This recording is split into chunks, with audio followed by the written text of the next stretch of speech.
Hello and welcome to whomever dare to listen to me speaking about my fanfiction. This is Madhu Devidasi and I apologize for my croaking voice. I've been doing a sacrifice for the past week. Yes, so as you know, in Vedic civilization, we're very much into sacrificing things and austerity. So my austerity for the week was going outside every single day to do 3 hours of Harinam Sankirtan. So what is Harinam Sankirtan? Simple. Harinam Sankirtan. Oh, wait, I'm just looking for a. Okay, so I don't have a my things to write on the screen. But basically, you see this Hare Krishna, Krishna Krishna, Hare Hare, Hare Rama, Rama Rama, Hare Hare. Well, guess what? That's the part of the sacrifice we do. Yeah, it's called Harinam Sankirtan, or the sacrifice of the holy name of Hari. And I know people who can chant, and that's okay. Let me show you what a chanting is. Okay, sorry if my tablet cannot pick it up. Um, it's basically singing. Hare Krishna, Hare Krishna, Krishna Krishna, Hare Hare, Hare Rama, Hare Rama, Rama Rama, Hare Hare. So this is what we call Harinam Sankirtan. This is just me chanting one mantra. When we're on the street, basically you can even do that with those you like, with those with your friend, with your buddies. You just go in the street, or in home and wherever you want, wherever you're most comfortable. And one's a leader, one's a responder, and then you sing the holy name. You sing Hare Krishna Mahamantra. And we have marathon of that, which people, it lasts up to 5 days of 24 hours worth of people chanting the Hare Krishna Mahamantra on different melodies. It's called Kirtan Mila, and it's pretty impressive because we can go for hours. In Montreal, we only do 3 hours. But in New York, in the Harinam Ashram, yes, we have a place called Harinam Ashram in New York, and I hope they're doing okay with all the COVID floating around. They go for 6 hours every single day. Whether it rains, whether it shines, whether there's this canicle outside, they are always out chanting. And I also know someone in Vancouver. Personally met her when she came to Montreal. Um, Basically, she pulled the entire Harinam Sankirtan party by herself. She just go out with a harmonium, sits on a bench, has some books, and then she chants for, I think, until workers go home. Basically, so it goes morning to evening. So the holy name is addictive. Forget any types of drug. Forget chocolate. The holy name. If you really want to have pleasure, just chant the holy name. Okay. So that was my pitch. You may do it, you may not do it. It's up to you. Now let's read it. And I noticed that my editing, okay, the bar should be down under the Harinam. All right, let's see. The redhead spoke, as only her tail could be seen poking from the back of the van. Body bags? We only need one, Mukara commented as she looked over her third quad of prosthetic limbs. She had no idea what would be awaiting her since every hermitage were different. All right, one body bag and two Harinam chudders. Radha Sundar Devidasi spoke with experience. And okay, what else do we need? Enough clothes for a week. 3 days enough. I don't plan for staying any longer than needed. 7 day it is then. Gotta bring 'em buckets too, and laundry detergent. Mokara sighed. She loved her little god sister to bits, but sometimes the Hellcat would be overly fussy. So yeah, those are Toho Project character. And yet, the amount of time her fuss and overpacking had saved her life, the hermit simply surrendered to her loving care and prayed to God they wouldn't need those two body bags. One was more than enough. Of course, a hermitage in the middle of Aogigahara meant that there would be very little food there, mostly the remnant of whoever was stuck there and whatever the steward and uncivilized two-legged pig would leave behind. And how about food? How much did you bring? One big bag of dal, one big bag of rice, and some sun-dried veggies from Uttara. Oh? Mukhara perked up at the name of yet another god sister. You got some news with those also? Yeah, the old nuclear generator is finally scrubbed clean and it got the green light from the GBC to convert into to ISKCON Chernobyl Eco Village. I want to see that happen. Harry Bull, Mukhara countenance brightened at that news. Hare Krishna! Let me tell you, Uttara told me she has never been any happier in her life. I mean, after being saddled with those nuclear power of her, doing something that constructive really boosted her confidence. Mukhara nodded, knowing that the hell COVID, no, it's not COVID, it's Crow, went through and the feeling that accompanied it. That's good, as long as she remains humble about it. Yeah, that's exactly what Maharaj told her.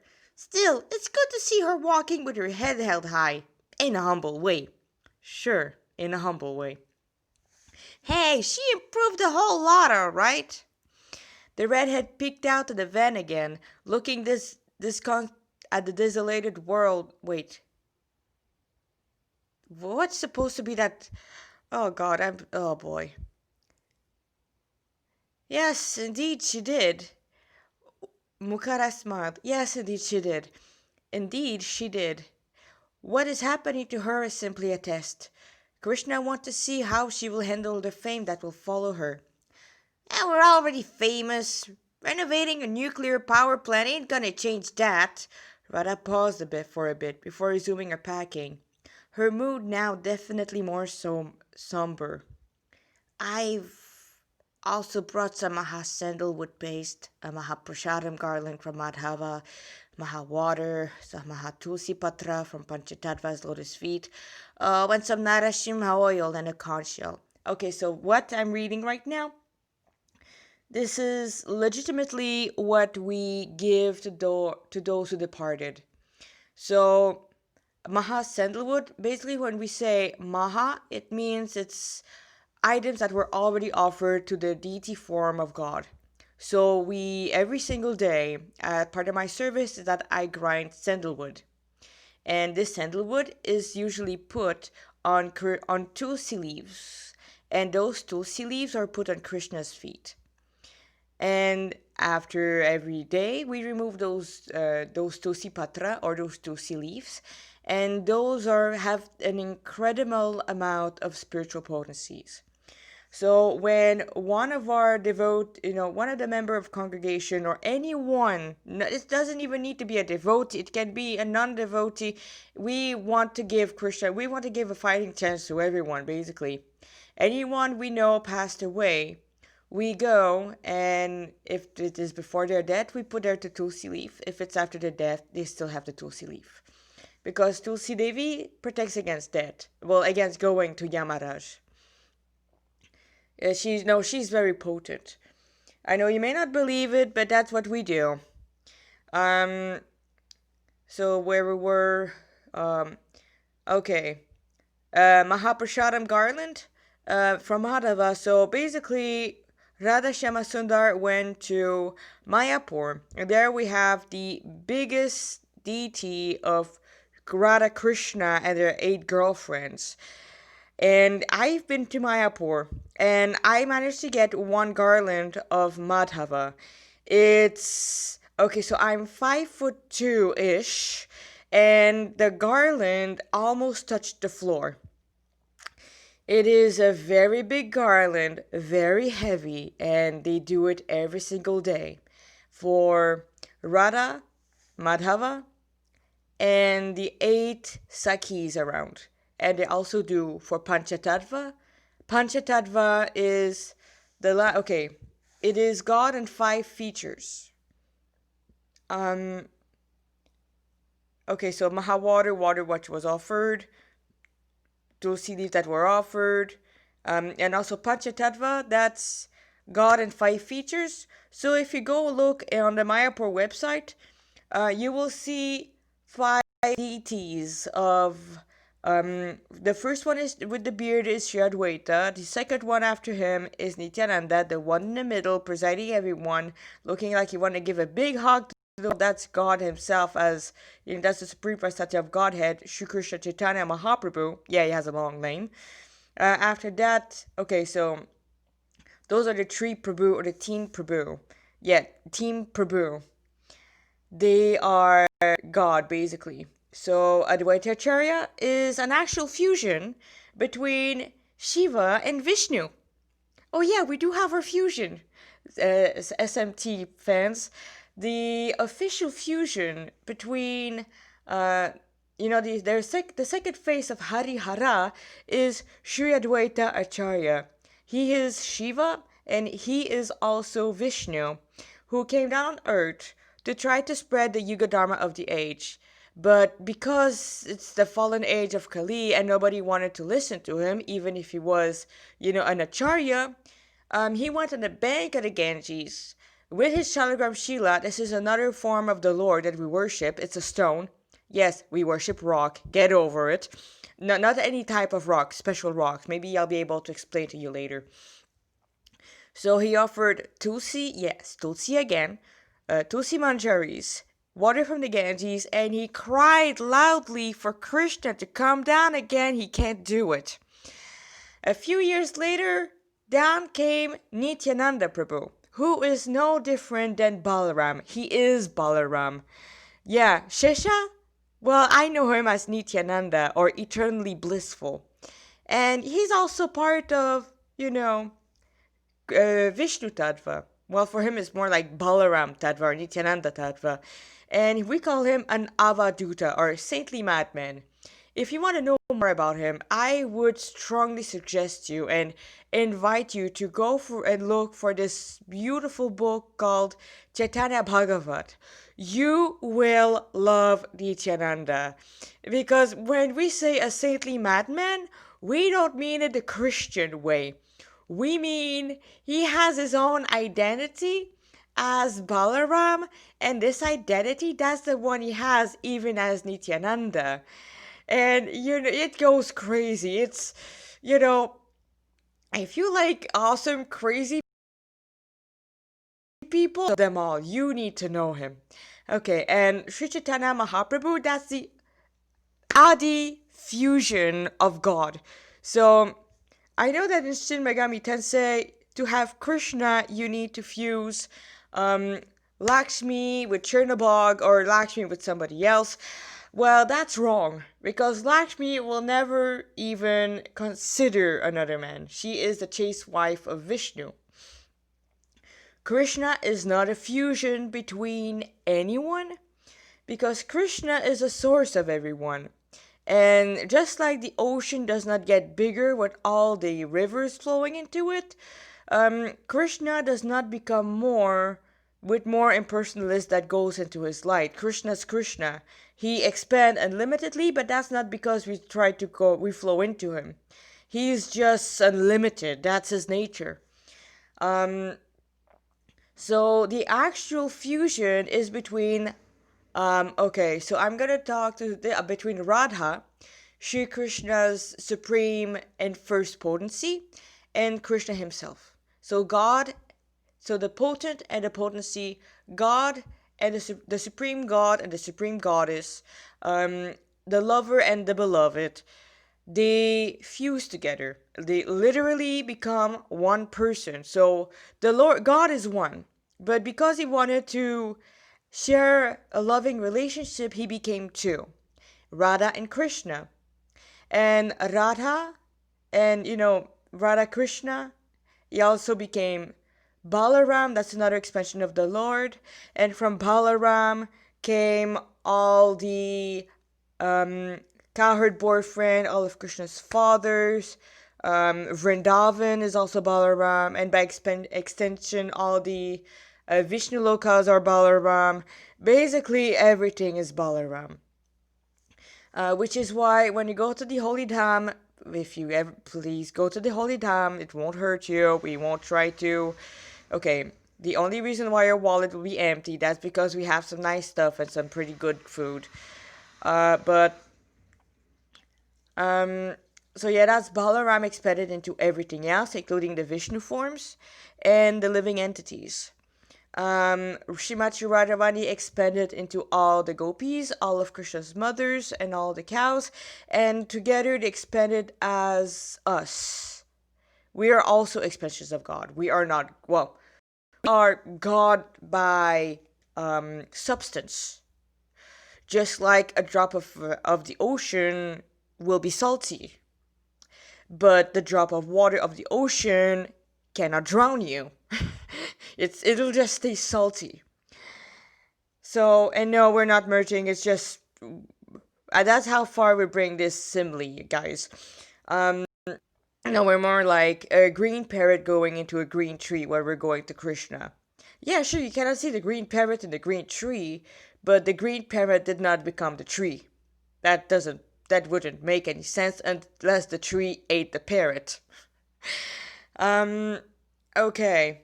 So Radharani, the best way I would say to introduce her is she is the Krishna.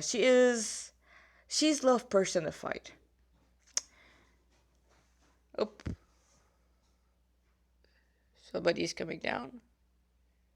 Hare Krishna. Sorry, devote. I just met another. I'm in the basement right now in the laundry room, so it may be a bit noisy soon. So yes, she is Krishna's. We call it Hladini Shakti. And she is none different than Krishna. So God became two. Radharani is the potency. Like the sun has the potency of light and heat. But without the light and heat, the sun is useless. And without the sun, there is no light and heat. So this is the truth about Radha Krishna. There's no Krishna without the Radha. There's no Radha without Krishna. And also Krishna, he's the supreme enjoyer. He's the Mahapurusha. And he enjoys everything.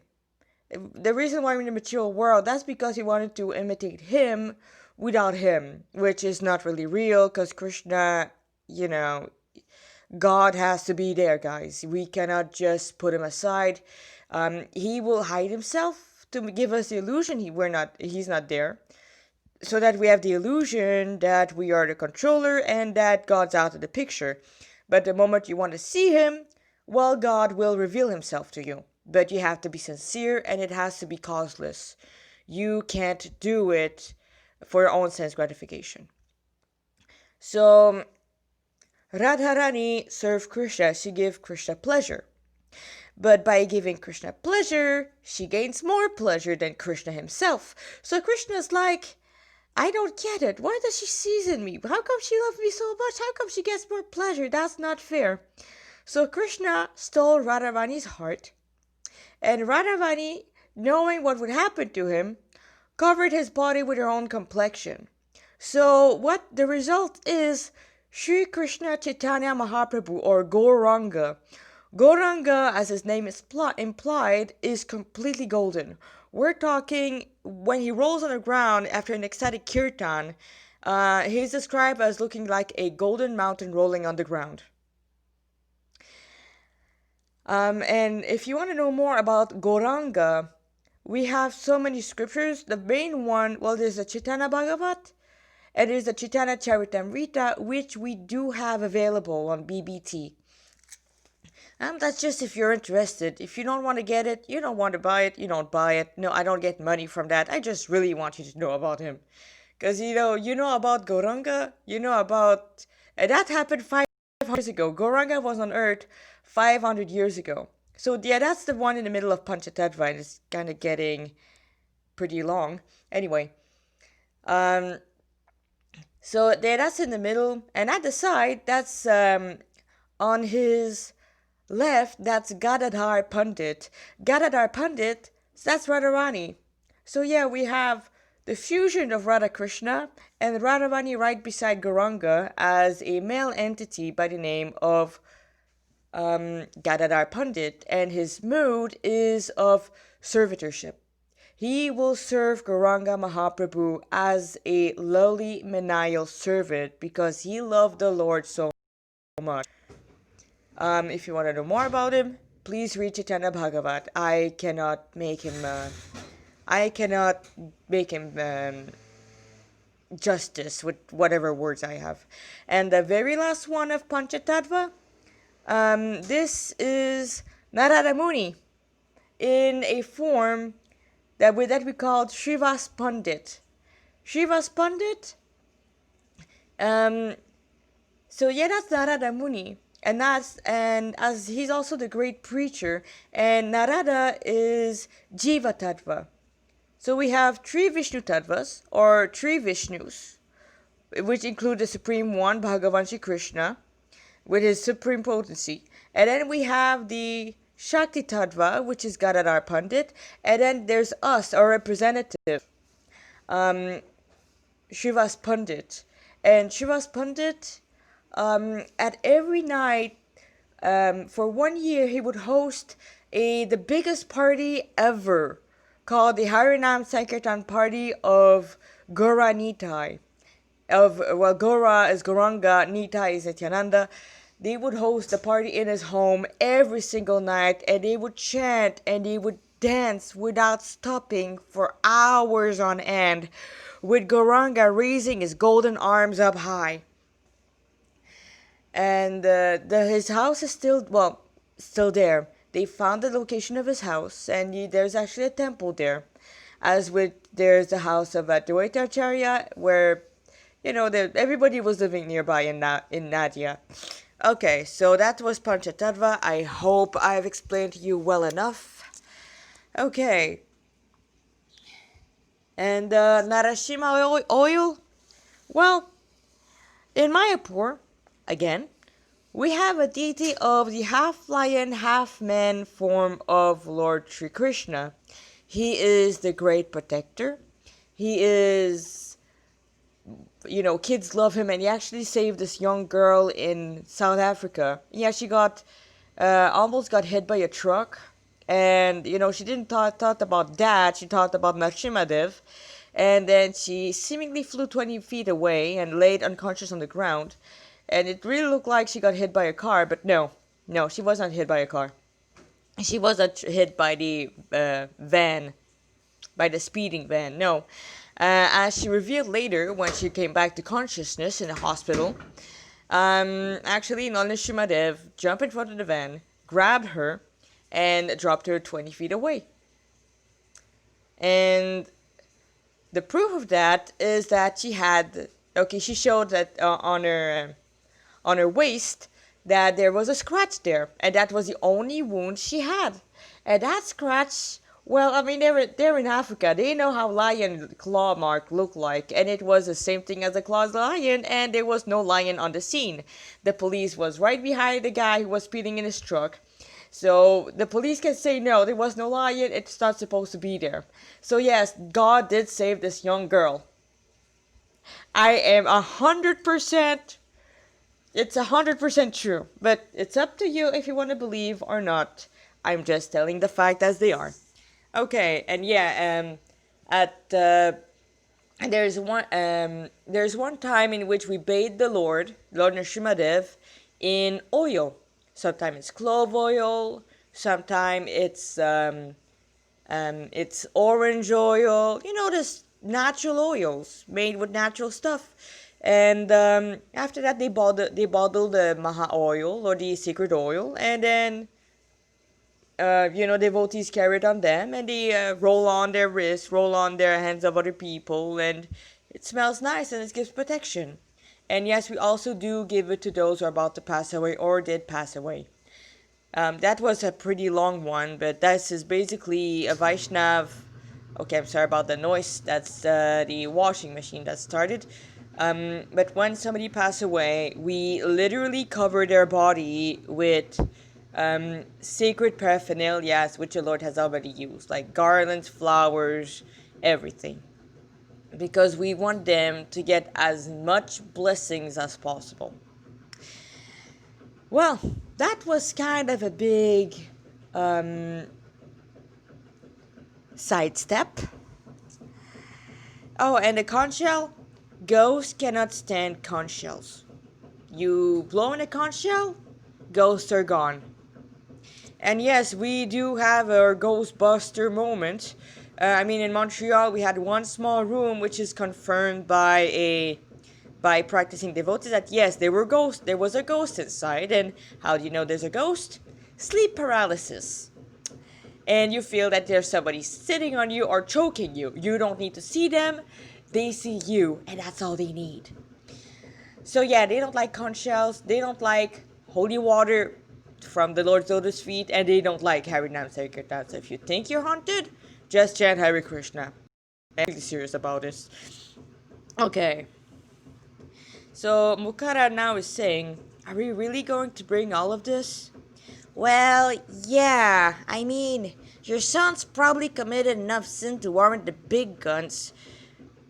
The Kasha quietly spoke.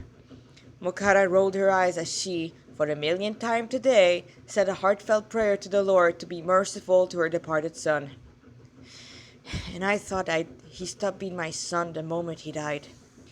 Yes, even after that, teenagers will always need their parents to bail them out of sticky situation. Radha Sundara Devidasi poked her head out from the hatch, her red braid contrasting against the dark interior of the van and the dimming light of the day. Yeah, never stop thinking of him as anything else but your son. Yes, Mukara admitted, as she let her tears fall unimpeded. She should feel ashamed for her attachment, and yet, as she had learned from her guru, for a woman to cry over the loss of a son is nothing to be embarrassed about. Even Krishna's mother Devaki cried for years over the death of her 6 previous children. She knew the philosophy by heart and knew full well he'll take another birth in a few months after paying his due in hell. Which was why Radha has brought the sacred remnant to get him out and onto another family as soon as possible. She felt a gentle, comforting hand on her back. Sure enough, Radha had jumped out of the van to give comfort to her elder in devotion. The Kasha wore a very practical green curtain, cream-colored pant. A shawl of the same color covered her head and one head. A yellow Urdapunda tilak adorned her forehead, and a 3-strand tulasi necklace rested on her neck. Yeah, I'm just me trying to describe people. No words were needed between the two, now rendered inseparable by years of joint service and a type of love of Radha Krishna were privy to. From a corpse-eating hellcat to a soft-hearted, emphatic Vaishnavi, Radha really came from far, especially from one of the yokai who ate her limbs. Alright, that's enough for today. Mukara broke her petty pity party. The night is falling, and I'd rather not waste any more time. Yeah, me neither. It's nightfall. Ghosties are about to go active. Better catch them when they ain't in a bad mood yet. And with that, the cat and the hermit finished their preparation, prayed to the half-lion, half-man incarnation of Krishna, and plunged within the darkened ocean of trees, looking first for some clues to the possible location of the hidden realm, or, if they were lucky, Krishna Kripa himself. Of course, they did not count on it since, after 15 years, he was not a baby anymore. And while he would probably look like both of his mothers, especially the mother that gave the seed, recognizing him on sight and smell would not be realistically feasible. Well, they could hope, but this would amount to finding a piece of straw in a pile of needle. After an hour or so of search, and plenty of Vaishnava's exorcism, they realized a worrying trend. Most ghosts were afflicted with insanity. They kept repeating about how all was a lie and I need to tell the others and the like. It was extremely heart-wrenching to say the least. It was extremely heartening to say the least, to see those poor tortured souls move to another body, and a lucky few to Vaikunta. It was the fuel that kept the two Vaishnavi going, even with so many children and young women with broken subtle body groaning along like Hollywood movie zombies, their heads bearing holes and leaking ectoplasm as red as blood. After this, let's serve in the Mayapur Goshala for a while. With the calves? With the calves. Finally, after following the trails of Ghost, they reached the eponymous Mount Fuji's eternal ice cave. That's the real place, guy. Holy crack carpet, wax monster, foxtrot, tango, voicemail, Diego Montoya, what the hell is that? Mokara stared sideways at her god sister, whose tails were twitching and puffed up like a pair of angry feather duster. The poor cat, oh my god, I put an E at the end of cat, that's terrible, was on the ball of her feet as she stared at the darkened ghost with the lenses with fear. So I take it that it's worse than I thought? Worse than you thought?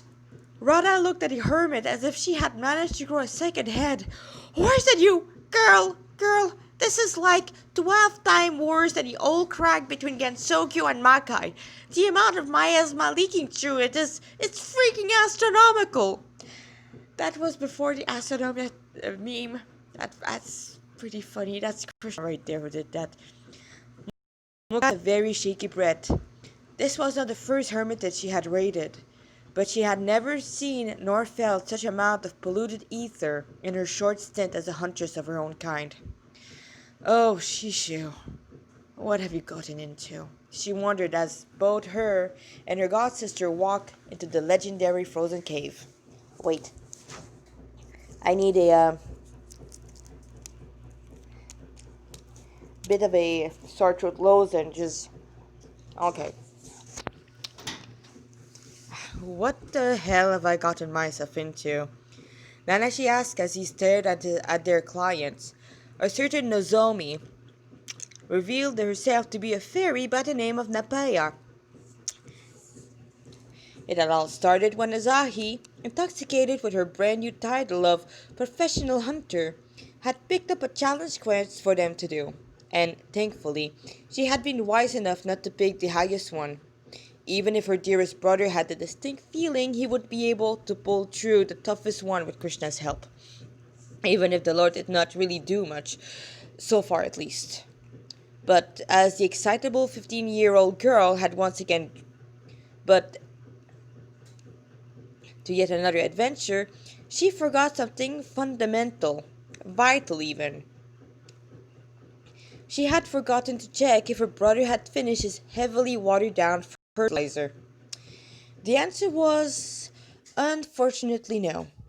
After the excitement of having Flynn speak to him, Nanashi, between bites of the heavenly bread, had talked Krishna's ears off about the samurai of hope, and how he had given everyone the chance to dream of the sun again, completely forgetting about the blue liquid. The Supreme Personality of Godhead had been less than impressed, to say the least. As he was about to explain why Flynn was no bigger than sliced bread, Azahi had grabbed her brother by the wrist, dragging him off to Ueno. Well, more like sicking him to whatever demon she saw, and collecting whatever body part was left. Of course, after his talk with Krishna and how tired he felt, Nanashi was more into negotiating a safe passage than to fight demons. And thus, after a relatively short time, Ueno was traversed, Nozomi was met, and Nanashi had his first ride ever in a terminal. It was horrible. Long story short, he, Azahi, and the Lord, and Azahi's angel, were now in the very pink, very fragrant magical fairy forest, meeting the real Nozomi, and finally getting the detail on their official challenge quest. Azahi was. Nanashi could barely focus on what the blonde fairy queen was talking about. He felt terribly tired from the fight with those demons who wanted to test their might against the killer of a Dramelesh. He could barely keep his eyes open. Man, being famous sucks. But it was something that made the whole trip worthwhile. Krishna's reaction to the forest. Krishna looked right at home in his setting, the pink petals raining on his dark blue body, his flute playing and dancing steps. All of it was enough to make Nanashi forget his hunger pain and the fogginess that accompanied it. When the Lord turned his loving golden gaze toward him, then the Lord turned his loving golden gaze toward him, and his smile fell. No, it's not the COVID. My voice is just very, very tired. And yes, I also have a Harvey nap today later, so we'll see how that go.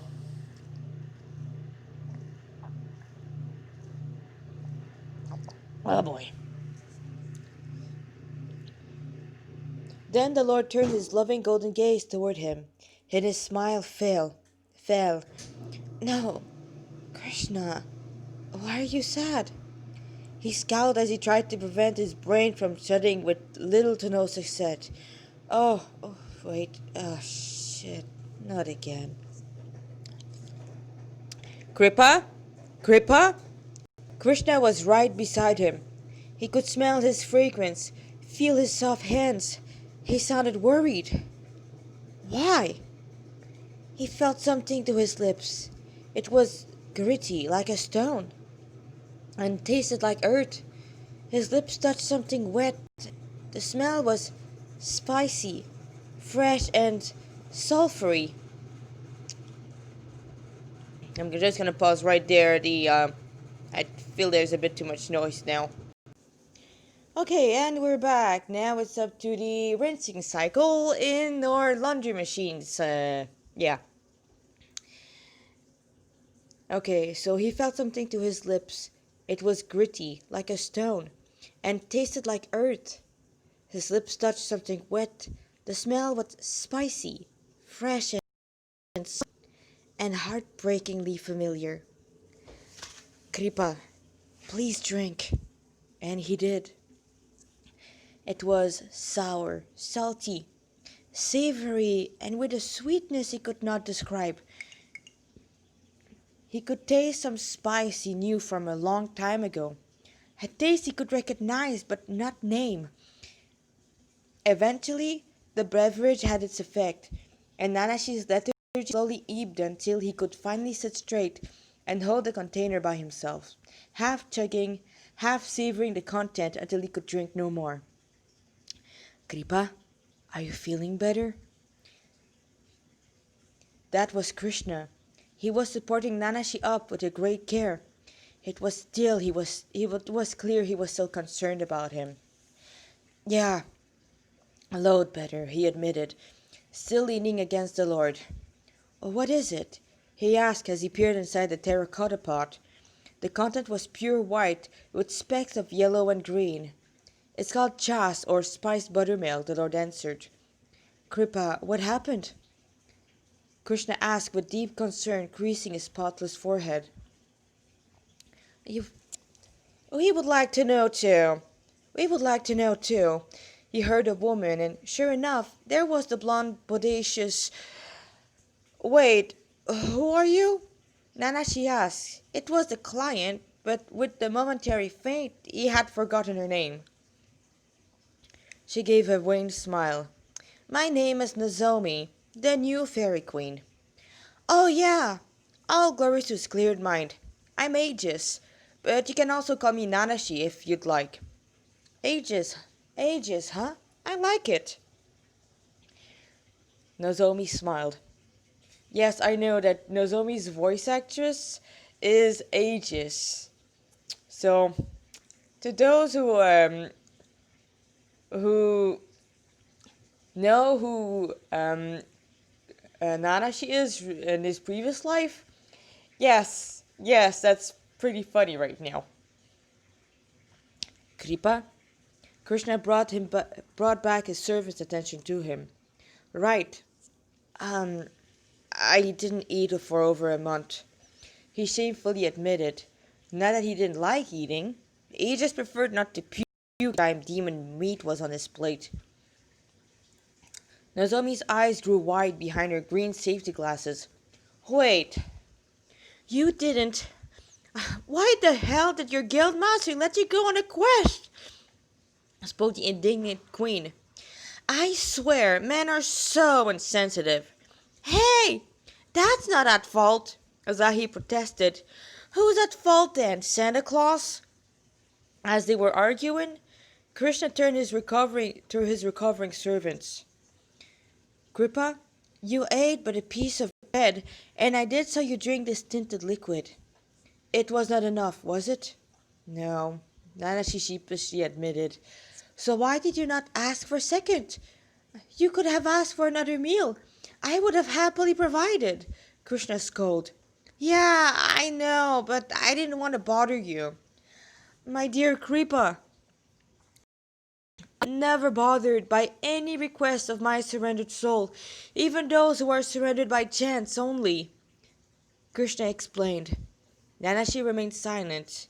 There had been another reason why he did not take the time to have a good meal. Azahi dragged you off again. God once again touched the heart of the problem with terrifying accuracy. Whoop, here goes another cycle. Yeah, Nanashi wins. Yeah, she's not very nice for a sister. And not always aware of your needs. She's also quite reckless, selfish, and prideful. The Lord enumerated the daughter of the boss' most glaring fault in a very matter-of-fact way, almost as if he was giving a diagnosis.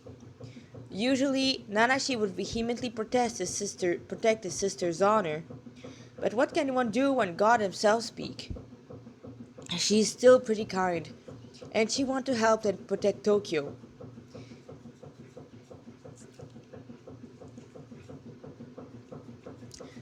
Well, she's still pretty kind, Krishna, and she wants to help and protect Tokyo. I mean, that's what the hunters do, you know. Krishna turned his gilded glance toward the two women. It was clear Azahi was getting an ear from Nozomi, a more experienced huntress. Yes, and out of love for you, can even sacrifice her own life. Hopefully it will not go this far. But right now, whatever she does is self-motivated, like most of the inmates in this material world. Once again, Nanashi was about to protest, but he knew Krishna was right. Everyone wanted something from themselves. What's wrong with thinking of one's own happiness? You can't please everyone. You're right, Krishna agreed. Trying to please every living entity will only leave one exhausted and with more enemies than friends.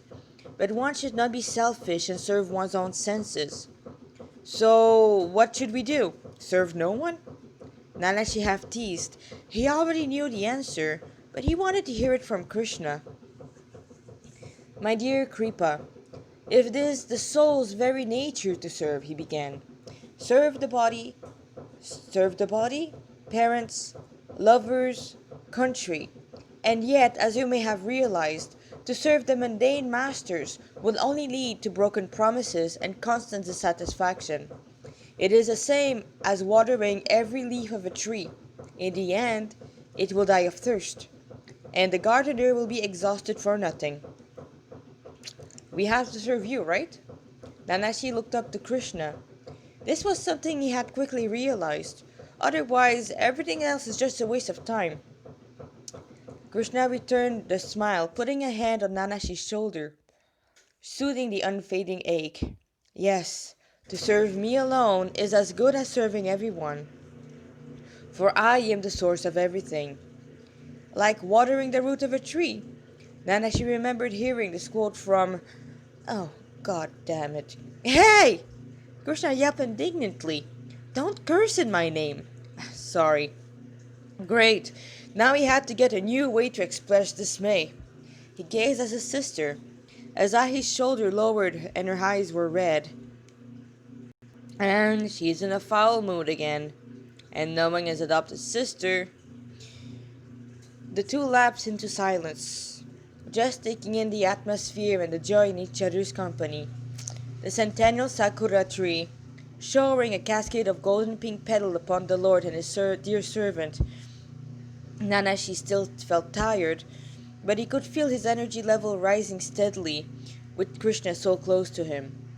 With Krishna so close to him, his aroma, and the cooling aura that emanated from his person, Nanashi turned to the Lord. Krishna, can I... Yes, Kripa? Can I lean on you? Krishna gazed at his servant with eyes wide open. Then his features softened further, melting Nanashi's heart. Of course, my dear. Well, God gave him permission to do so. Yeah, so worth it. Who knew giving up his freedom netted him a ridiculously friendly, beautiful, and loving master? Sure, the relationship Nanashi wanted to have with him was but a phantasm, but maybe I do have a chance though. I mean, Krishna doesn't precisely. He's sort of. He's calling me my dear. Yes, but he's also God, and I am a demon. And to be honest, he could not even picture Krishna with another man. It was just wrong. Revolting, even. But he could see him with a girl with an incandescent, golden glowing skin. Radhe Jaya Jaya, Radhe Jaya Jaya, Madhayate. Okay, it's not supposed to be that nice. Yuki sang blissfully, with an evident lack of musical knowledge. Gokura Taruni Mandala Mahite. His eyes were closed, and a blissful, brilliant smile decorated his usual dour demeanor. It felt good to see him smile. Maybe this cult was not so harmful after all. And there's another flashback, back to save me from my loneliness. Nanashi snarked, unaware of Krishna's teasing smirk and longing eyes. Suddenly there was a flash of light, and Nanashi jumped to his feet, shovel at the ready. Whoa there, Jumpy!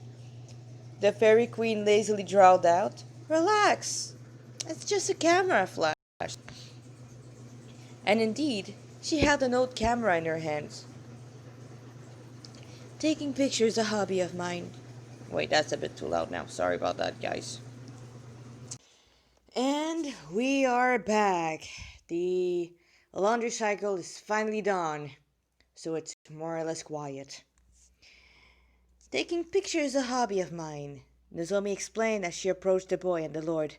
Usually, I'm more into old building with haunted house feel. You know, the one even demons skip. But aren't you a queen or something? Nanashi inquired as he focused his attention on the older woman's boot. Oh, Krishna, what's up with powerful woman in skimpy outfit? Krishna chuckled. My dear Kripa, I thought boys your age loved to see the exposed leg and thighs of an attractive woman. What to speak of their round, full breast? Krishna teased a young servant whose lips curled at the thought and image. A queen can have her hobby, you know.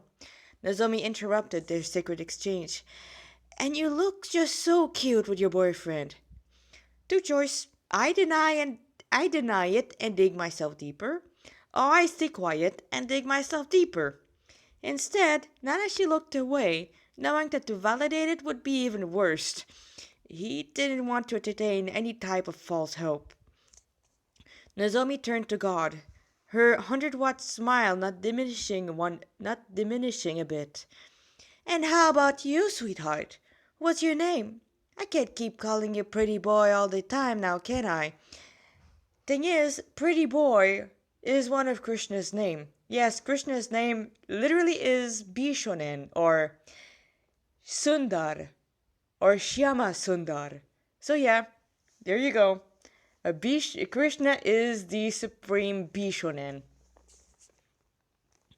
Krishna smiled as he did this adorable head wiggle that caused his golden shark-shaped earring to dance, but otherwise remained silent.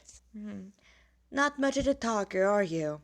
He once again remained silent, letting his mind-stealing smile speak for him. I see.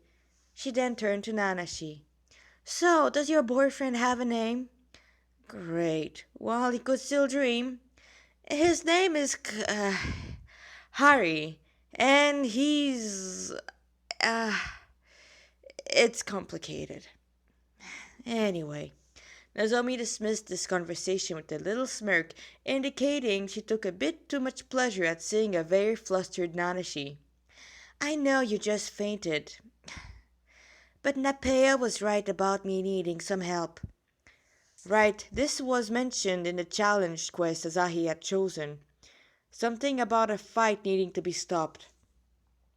In all honesty, with how the Fairy Queen acted, it must not have been as all the surgeons. This is a bunch of fairies. What type of trouble can they do? In hindsight, it had been a very stupid thing to ask. So, about Krishna's teasing, I think there's a part that is gone. But the other part is Krishna basically telling Nanashi that, yeah, he himself is not attracted in anything material. Once again, if you see the material world, you may think it's very beautiful. But if you know what's in the material world, well, it blows it out of the water. Actually, there's two pastimes, if you would permit me. So, in one pastime, there's the Lord's incarnation of Narayan, the twin son of, I believe they're the sons of Yamaraj. It is basically God as a brahmachari or a celibate student, and with his other part, Nara or human, it's basically Arjun in another form. They're doing the austerities eternally in Bhadarikashram. You can visit there. Don't expect to see them though; they are shy. Um, and he was performing austerities, and Indra got so scared that he would take his spot, as the king of heaven, that he sent the most beautiful heavenly damsel to try to break the vow of celibacy of Narayan. Well, Narayan, he just looked at all those wanton, very beautiful ladies, closed his eyes, and manifested millions of apsaras from his own form. So it's not that the Lord doesn't like it, it's just that the Lord, he has better. He can make better. He's self satisfied. The other pastime happened in Vrindavan with Krishna himself. So, once again, I believe it was either Indra or Cupid. Well, one powerful demigod wanted to test Krishna. Because Krishna, as I'm sure you've heard about, he danced with gopis at night, with married women. So, of course, he's not dharmic and he's not, you know, he's definitely not a brahmachari. Well, he is, but not externally. So he wanted to prove that, yeah, Krishna, he just wanted to prove more that Krishna, he's wanton. He's a debauchee. So, and when the Apsaras, we're talking Apsaras, Prabhupada called them high society girls, but they're basically, I couldn't really call them prostitute because that's kind of diminishing them, and we have some saintly apsaras also, but let's just say they have more than one lover. In the heavenly planet, they have more things permitted than in the material world, the material world, than the Earth planet. So all the apsaras are around. They're very beautiful. They have cosmetic. Krishna take one look at them and turn into a peacock. And then he strut past them. Yes, he strut past all those Hexiaspar as a peacock, and all those apsaras are falling in despair because that peacock is billions of times more beautiful than them. And yes, Krishna turns around and opens his tail and is like, yeah, what are you looking at? And this is actually a pastime that really did happen. Or there was this pastime in which Radha Krishna defeated Cupid, without really doing any effort. So no, Krishna has no interest in material form. He has no interest in the bodies we have right now. He only have interest in the love we have, and when he feels like it, he will give us our spiritual bodies, which is different than the one we have, which is made out of eternity, knowledge, and bliss. And in those bodies, we can serve him. But until then, it's called sadhana bhakti. Otherwise, there's no other way than chanting the holy name either. Otherwise, we're not getting anywhere. Okay. So here goes the second one. I'm not gonna scream that. Nanashi! As he screamed as her brother clumsily dodged King Frost's building-sized scepter. As for why he was clumsy and not the sneaky bastard who managed to sucker punch a Dramalet with a shovel and got grace, it was cold. So cold. Why can't I be a normal, well-rounded human and not a freaking frost-sensitive plant? He muttered as he tried to warm himself up using the black spade, having taken shelter of one of the trees that bordered the spring. It worked, but he could just feel King Frost's searching eyes on him, and if he didn't move, the morbidly obese snowman may cast another one of his bufala. I hate ice fairies. As he began to recover from some feelings in his extremities, he could hear Nozomi, Azahi, the angel, and Nepea fight the so-called king, taking his attention away from where Nanashi had hunkered down to recover. As it turns out, the fight Nepea and Nozomi had been alluding to was not just a simple skirmish between the fussy fairy and the rest of the population needing clean water, but the tyrant King Frost capitalizing the only uncontaminated spring in the entire area, practically freezing the surrounding plant and aquatic life as he used the life-giving fluid to grow in size and power. Needless to say, Nepea, the sweet fairy who had resided in this natural cave, had been less than pleased to have this Oh boy. Oh, sorry about that.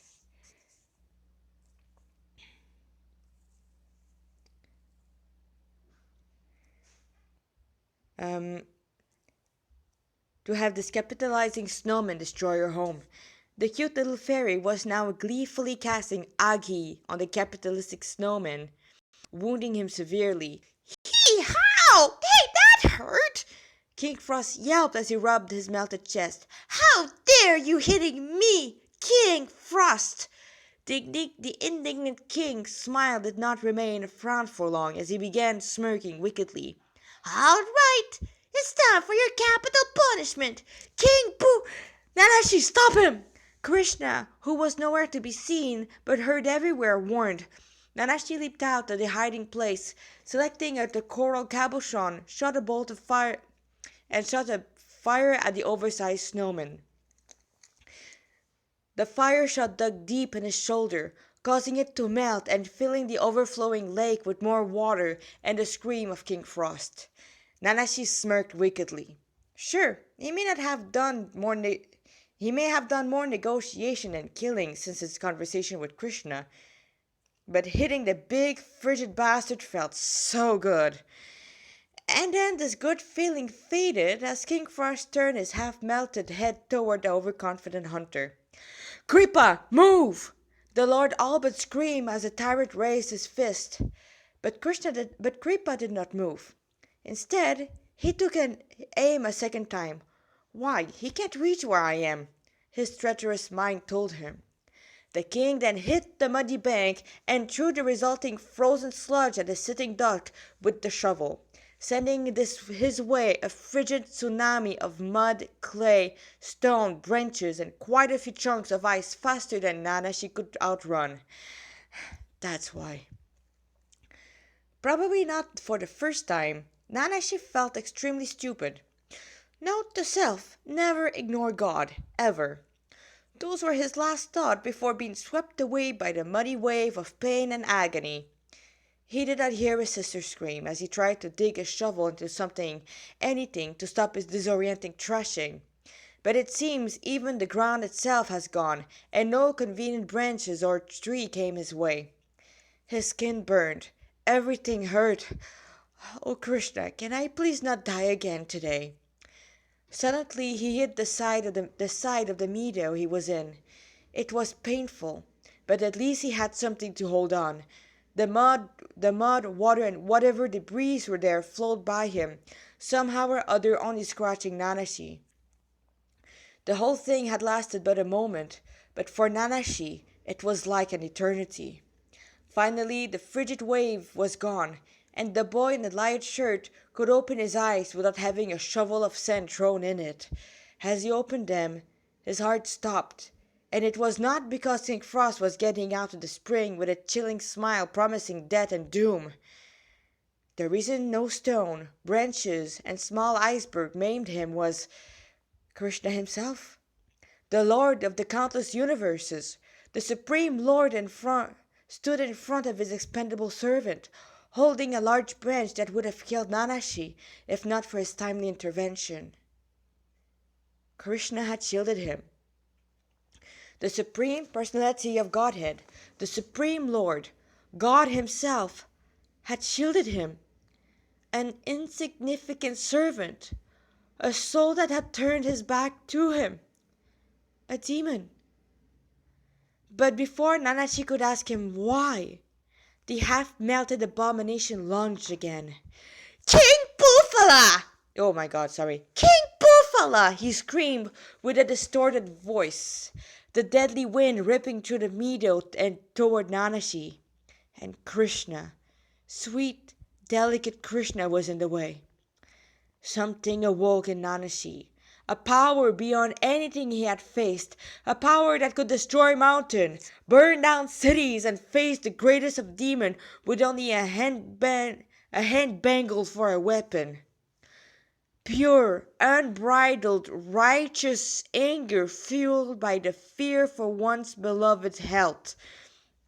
Nanashi all but flew off the exposed root and that supported him, and either by instinct or previous knowledge aimed his shovel at the tyrant. Runes and lines formed a six-pointed star surrounded by a circle made of light, and as Nanashi screamed, a laser burst forth, emitting a low buzzing sound. It hit the half-melted King Frost, engulfing him in the searing white light. The tyrant stumbled back, his upper body gone. He once again fell in the now destroyed spring, damaging it even more. A moment of silence ensued as the group tried to digest what had just happened. Nozomi, Asahi, and the angel stared at Nanashi, and not without a small amount of fear. It was at that time Nanashi realized what he'd just done, and that he was still floating somehow.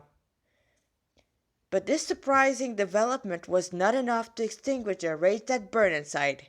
He turned to Krishna, dirty, tattered, bruised-looking Krishna, and burst out, "What the hell did you do that for?" "Kripa, calm down. Why did you do that for? He could have killed you!" Krishna really was severely bruised. His delicate gossamer shirt was ripped, exposing his broad chest. His garland was gone. His necklace laid on the oversaturated forest floor. His hat was gone, and many leaves, sticks, and sand were stuck in his beautiful messy hair. And his ever-present hat... Okay, that was already written. His dhoti was half undone, exposing his powerful yet delicate legs. Legs only the best of dancers could possess. Legs that were battered and scratched. Nanashi choked back a sob. Sure, his body was painful, but seeing Krishna in this state, it was a pain worse than death. It would have killed you, Krishna pointed out. And I had to act, otherwise... Big deal! You're God! You just need to revive me like last time. He shouted in anger, ignoring the painful ribs and the cracking sound he could hear. I do not want to see you dead. The Lord's voice was still quiet. I do not want to see you dead. The Lord's voice was still quiet, but there was enough strength behind the statement to be loud and clear. The pain in Nanashi's side peaked, but he was not done yet. Why? I'm a soul in a material body. You can't just give me another one, or you could just revive me like this morning. Krishna gave a fearsome scowl, and once again Nanashi got reminded that this was God he was shouting at. Krishna Kripa, the Lord of the universe, began. Who do you belong to? He asked, his head held high, and his supreme authority undeniable. Nanashi never felt so small in his entire life. I'm yours, he admitted, with jaw clenched and head lowered.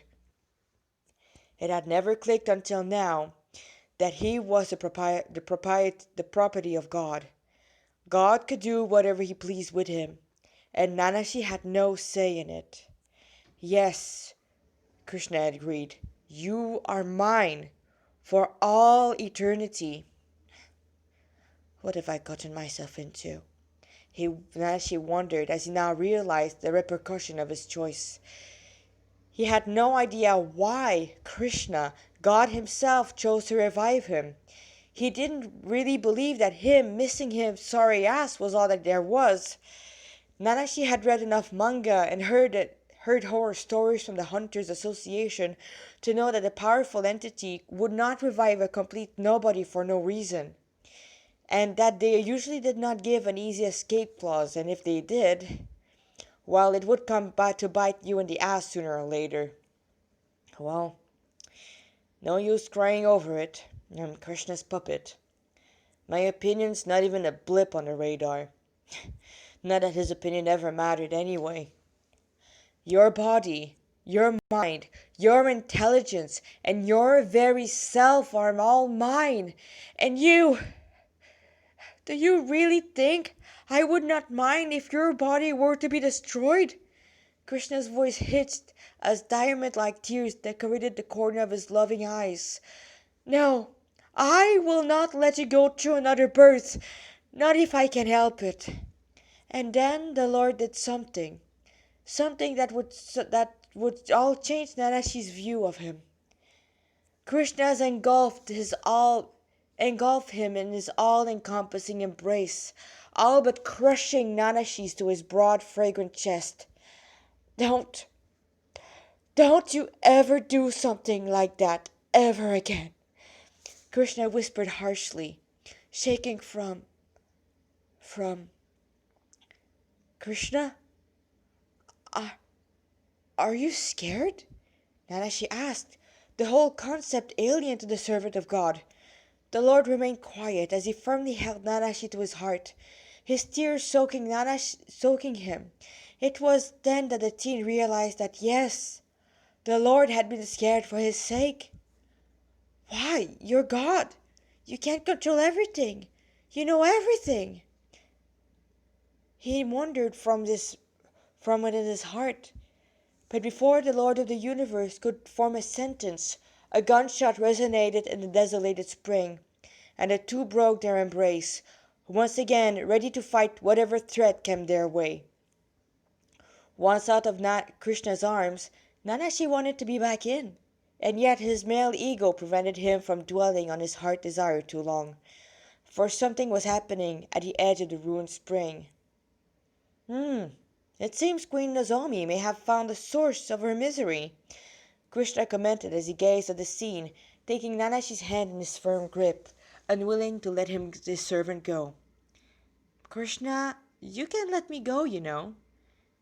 You can let me go, you know. Nanashi spoke in a quiet tone. The Lord was still shaken from this whole event. In his heart, Nanashi knew why Krishna acted in such a way, but why would God care about me so much? It made zero sense at all. When they arrived at the scene, Nozomi had her shotgun smoking mouth pointed at the preta, a very terrified preta. Whoa, hey, please don't shoot, the preta begged. I know nothing. I was just following the order to find the treasure in this here forest. The group looked at one another, and Nanashi to Krishna. Here's that word again. King Frost was looking for a treasure also. Krishna, do you know anything about a treasure hidden here? Krishna bit his lips and averted his golden eyes. You do, don't you? The Lord sighed. Yes and no. Huh? Krishna, please don't play that card, Nanashi asked. Let me explain, the Lord sighed. As you know, I am omnipotent, omniscient, and omnipresent, and I am also time and the knower of time and events, obviously. Thus, I already know the outcome, given the outcome, and also deal the outcome. And, and while I know what will happen, I rather remain ignorant and enjoy the ride. But why? Nanashi asked. Krishna faced the servant fully. Because being omniscient is dull and boring. You always know what will happen, and thus no surprise remains, he explained. But since I also control ignorance and forgetfulness, I can make myself forget, and thus experience the full emotions of surprise. But what if? Nanashi started to ask, only to be interrupted. Krishna looked at Nanashi, and for the first time, the resurrected boy knew how an annoyed Supreme Personality of Godhead looked like. Kripa, for me, there is no what if scenario. Fate is arranged in such a way that nothing short of myself can change it. Still not reassured, Krish. Kripa, I am the Supreme Controller. There is nothing to worry about when back in my service, the Lord assured. And Nanashi, seeing his guiltless face, couldn't help but to trust him. He knew. He had faith in Krishna. Nanashi had no idea where it came from, but his guts told him that everything would be okay in the end. But one question remained. Why was Krishna still possessively holding his right hand in his left?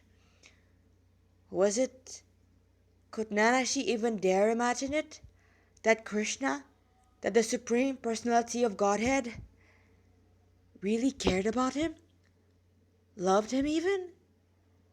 The boy of untold parentage felt his heart melt a little. He never felt anything like this before. Not with the boss, and definitely not with Asahi. He turned his attention to the confrontation, unwilling to dwell on his feeling for too long. I was asked to find the treasure hidden here. Wasn't told what it was, but I was sure it would be known by them fairies.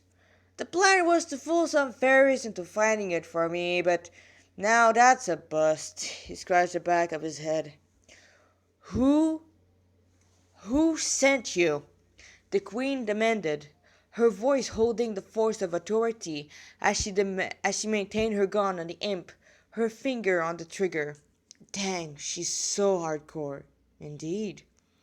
The Preta yelped, hey there, lady, I don't know. I'm just a grunt, and nobody says anything to a grunt. Nozomi narrowed her eyes behind her glasses, and Nanashi just knew she was reading the lying Yoma's body language. Well, I guess it can't be helped then. You have caused the destruction of the most important part of my kingdom. The only way you can pay is with your life. She tapped her finger to the trigger, and yet the imp did not seem all that concerned about his welfare. He's either really stupid, or he has balls of steel. He has both, Krishna dryly replied. He's doomed.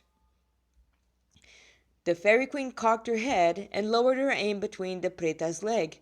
Understanding what she was about to do, the purple spirit began to properly panic.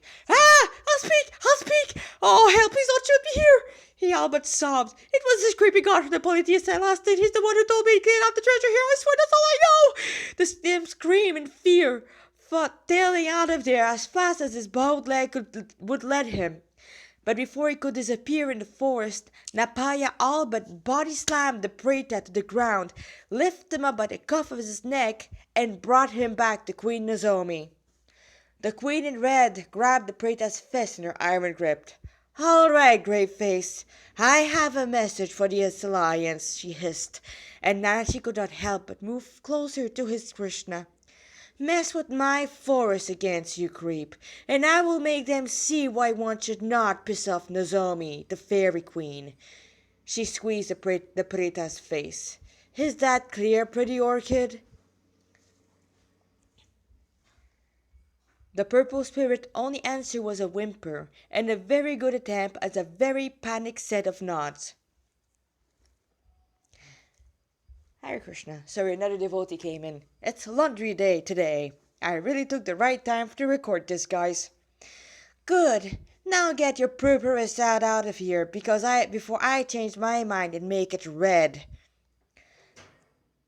Nozomi hissed and, with a gesture of her head, signaled Napaya to let go. The moment he hit the ground, the Preta ran for his life. Wait. Good. Now get your purpurous ass out of here before I change my mind and make it red. Nozomi hissed. Yeah, that's a better mode. Okay. Silence once again descended upon the desolated spring, and Nanashi had a distinct feeling things were about to get more complicated. No, he has no idea. Asahi and her brother were back at the ancient sakura tree. Nothing much they could have done about the whole debacle. This sucks. We were supposed to free the spring, not destroy it. To be honest, it fitted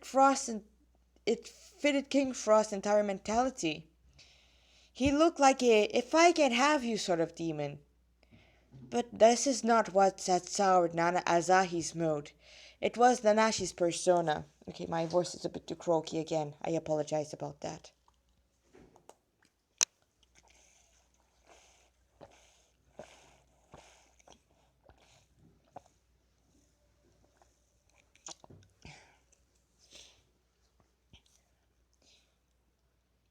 But this was not what had soured Asahi's mood. It was Nanashi's persona. He was disturbingly close to her brother, and Nanashi didn't seem to mind it at all, especially when he began cleaning off all the muds and twigs from Hari's body, fixing his long luscious hair with care and attention rarely shown to other. Sure, her dad had warned her to keep an eye out for Hari, telling her that he was extremely dangerous, but now he seemed more interested with silently joking with foot therapist Nanashi. He looked And Nanashi looked so happy, as if he had achieved Shangri-La. Why can't he be happy with me? Asahi crossed her arms below her breast. Then she stopped. That thought, no, she knew her brother never would be attracted to her, especially how that Hari, the most beautiful creature that existed, followed him like a puppy. Nanashi was happy. Her brother was smiling more than any previous time. And as they had came back from the ground zero, Nanashi and his persona had walked hand in hand under the shower of pink petals, sometimes stopping to watch the scenery, sometimes to pick flowers. Nanashi was usually the one doing the picking, and he would also decorate Hari with whatever good blossoms he found. Wait, sorry. A small, sad smile played on Asahi's lips. Oh, Nanashi, be happy while it lasts. Dad won't let you have this. Oh my god, what is... Okay, I know what's happened. It's a bit of a gross problem.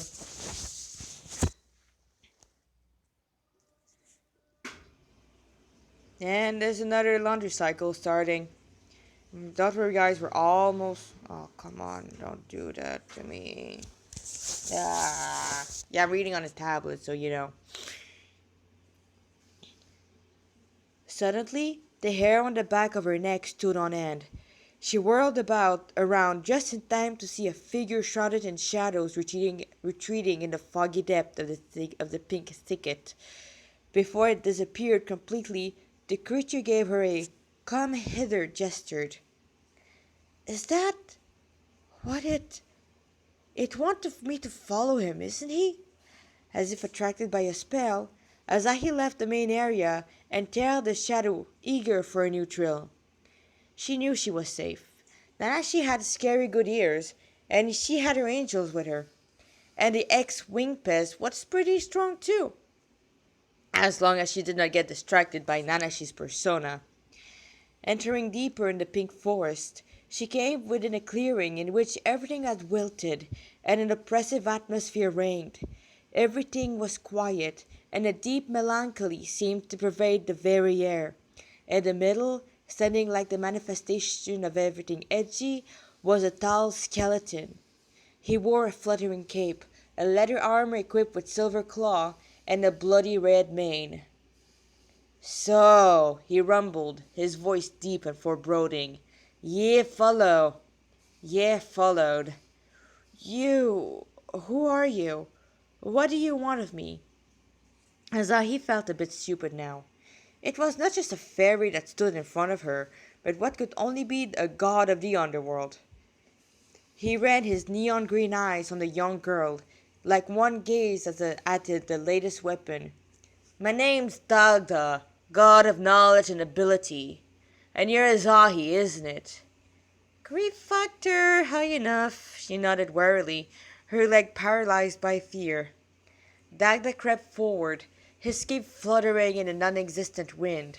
Usually, Azahi would find it hilarious, but now it was terrifying. And I've been keeping an eye on you for a long time, little missy. Creep level stalker. And she had a feeling running was not an option. And I have to say, you impress me. Azahi remained silent. Silent one, aren't ya? Or scared of me, perhaps? Azahi would never admit it, especially to a demon. But she hated skulls and skeleton more so than those who moved. Ah, don't worry not, missy. Just some angels missing me look. I don't usually look like that. Dagda gestured to his armored-covered body. So, why are you stalking me? Azahi just wanted the entire encounter over so that she may run back to her brother with a very good lesson learned. Dagda gazed at her, his emerald green eyes cold and calculating. Stalking. I suppose I was. But what can I do? You caught me, A feeling of sheer doom doused the daughter of the boss. Oh, come on.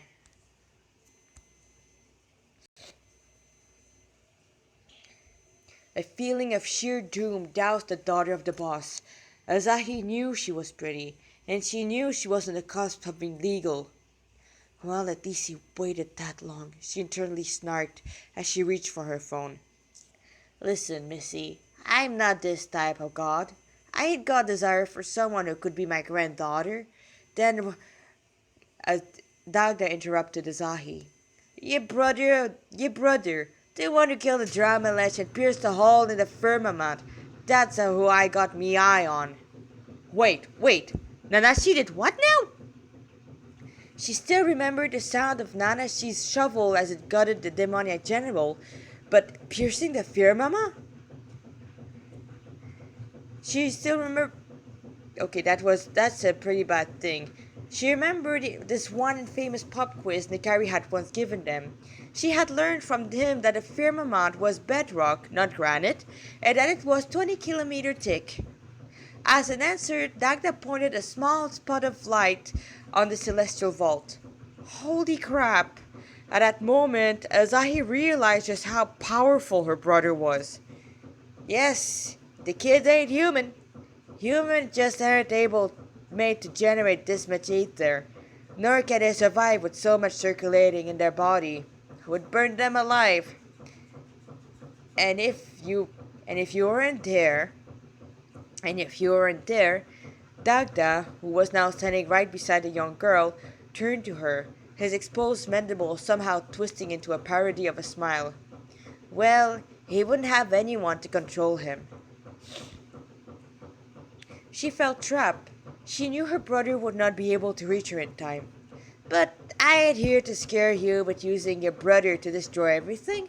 Well, he's pretty powerful. There's a much bigger fish out here who wouldn't think twice about turning his sorry ass into a greasy smear on the floor. Yeah, I'm trying to do this Irish accent. I'm failing terribly. That was not really all that reassuring at all. Now, you see, it's embarrassing to ask, but come on, spit it out, she snapped, more than a bit tired about the scream. Dagda stared at Azahi, who did not avert her eyes, and smiled. A proud one, aren't you? She crossed her arms on her breast, conveniently hiding her smartphone. All right, here's the situation. There's this war brewing between the forces of law and chaos, and we of the neutral side want nothing to do with either of them. We just want to try and recover what little of the society we had before those two clowns began messing up the balance of things, Dagda explained. But we ain't even strong enough to be a wee bit of annoyance. Day by day, the angel force our people to either convert or perish, and Lucifer ain't any better. Flynn will defeat them, Azahi spoke with confidence. I know, lass, I know. But Flynn, he returned my mother to her rightful place and gave us a second queen. We... I owe so much to him. Dagda trailed off.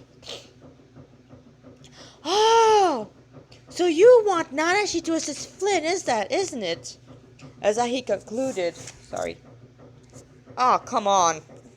Ah, come on! Azahi concluded, relieved and surprised that such a fearsome god had so much respect for the Liberator. Why didn't you say so in the first place? At that moment, Azahi would swear the skeletal god blushed. He cleared his throat. Well, I am not used to beg. Before the angels stripped me of most of my power, I gladly would have taken one of the army of hell and heavens in a heartbeat. But now, I can't even blow a leaf off a dying tree. Oh man, that's rough. So here's the deal. I know there's one god powerful enough to take the two pox. The problem is, the poor block got sealed under the Yashiro well by both demons and angels. Azahi's eyes grew wider at the mention of the two factions. Wait, both of them? The god nodded. Aye. The sealed god is feared by both parties, and he wished to have Flynn conquer the two and free humanity, as long as we can get him out of the well. So, why can't you? Azahi innocently asked. Dagda gave her an exasperated stare. As I said, I ain't what I used to be in terms of power. And the seal will only open for a human, but... Let me guess. The whole place is filled with demons, she interrupted. An angel. Heard they even had poison down here. So here's the deal. You and your powerful brother get down to the seal. Your brother kills whatever's looking at you the wrong way, and you just have to touch the seal, freeing him. This sounds like a good idea. Not a perfect design, but Dagda's plan certainly seemed logical and doable. But there was this one thing that bugged her. Why not have Nanashi help two for the price of one? Flynn's gonna need all the help he can get before facing the shithawk and Bollock's head. Right, those two were the head of their respective faction. And as I said, a human need to break the seal. After surviving both angels and demons, Azahi resumed. The Celtic god gave something that looked like a predatory smile, but then, without any lips, he may as well have given a cute cat smile, and no one would have been the wisest. Yes, which won't be such a hard task with that brother of yours, and just imagine the fame you will receive. Everyone will know of you. Azahi smiled. Finally things were looking up. Nanashi won't need to wait much longer. She could already see her adopted brother basking in the sunlight, away from civilization. He could be himself. He and his boyfriend could live a perfect bucolic life, all thanks to her. All right, it's a deal, she readily agreed, shaking Dagda's silver claws. She did not hear the sound of the closing trap. And that's all I wrote for Chapter 5, Spark. And for those who know the whole project, yes, by God's arrangement, Nanashi is the son of Yuka. This was not my plan at first, but somehow or other in the wiki it says that he has greenish hair. It just all fell into place. And no, he may be very powerful, but remember, it's not all about bodily strength. And there's still trouble brewing. And with that, I will see you Later, please chant Hare Krishna, Krishna Krishna, Hare Hare, Hare Rama, Rama Rama, Hare Hare, and be happy.